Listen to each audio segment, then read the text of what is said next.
আসসালামু আলাইকুম বন্ধুরা, সকালে কেমন আছেন? আলহামদুলিল্লাহ, আমি ভালো আছি।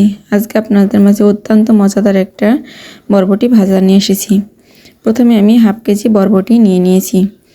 আমি একটা কড়াইতে পর্যাপ্ত তেল দিয়ে গরম করে নিয়েছি। এবার মাঝারি আকারের দুইটি আলু ও বরবটিগুলোকে আমি তেলের উপরে দিয়ে দিচ্ছি। কড়াইটাকে ভালো করে অবশ্যই গরম করে নেবেন, না হলে কড়াইতে লেগে যাবে। এবার আমি দুইটা বড় পেঁয়াজ আর 4টা কাঁচামরিচ মাঝখান থেকে চিড়ে দিচ্ছি।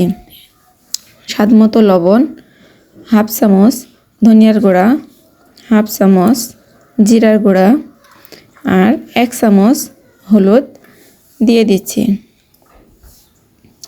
এবার আমি ভালোভাবে এগুলোকে ভাজতে থাকবো। এই বরবটি ভাজাটা অসম্ভব মজার। আমি থেতো করে রাখা 1 চামচ রসুন দিয়ে দিচ্ছি। বরবটি ভাজাটা খুবই ভালো লাগবে। আপনারা অবশ্যই বাসায় বানাবেন।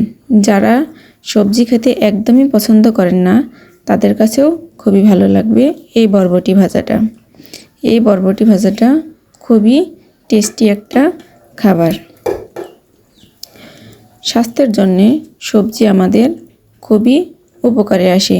অবশ্যই আমরা বেশি করে সবজি খাওয়ার চেষ্টা করব। এ পর্যায়ে আমি ঢাকনা দিয়ে ঢেকে দিচ্ছি।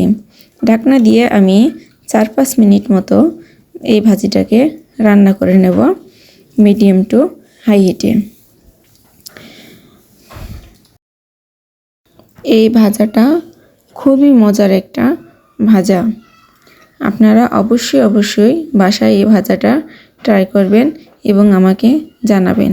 আর আমার ভিডিওটা যদি আপনাদের ভালো লেগে থাকে, অবশ্যই লাইক, কমেন্ট এবার শেয়ার করবেন। এই ভাজাটা একটু ধৈর্য সহকারে ভাজতে হবে। এরপর যে আমি আবার ঢাকনা দিয়ে ঢেকে দিচ্ছি। আমি টোটালে 5 মিনিট মতো এই রান্নাটা ঢেকে দিয়ে করব। 5 মিনিট পরে আমি এটা ঢাকনা ছাড়াই রান্না করব। আপনারা অবশ্যই এটা বাসায় ট্রাই করবেন। ছোট বাচ্চারাও এই ভাজাটা খেতে খুবই পছন্দ করে। আমার বাসার বাচ্চারা খুবই ভালোবাসে এই ভাজাটা। আপনারা অবশ্যই বাসায় ট্রাই করবেন। কেমন লাগে আপনাদের কাছে অবশ্যই জানাবেন। এই পর্যায়ে আমি ঢাকনা ছাড়া ভাজিটাকে ভেজে নেব। এখন আমার আলুটা এবং বরবটি ভালোভাবে সিদ্ধ হয়ে গেছে। এখন আমি এগুলোকে ব্রাউন কালার করে ভেজে নেব।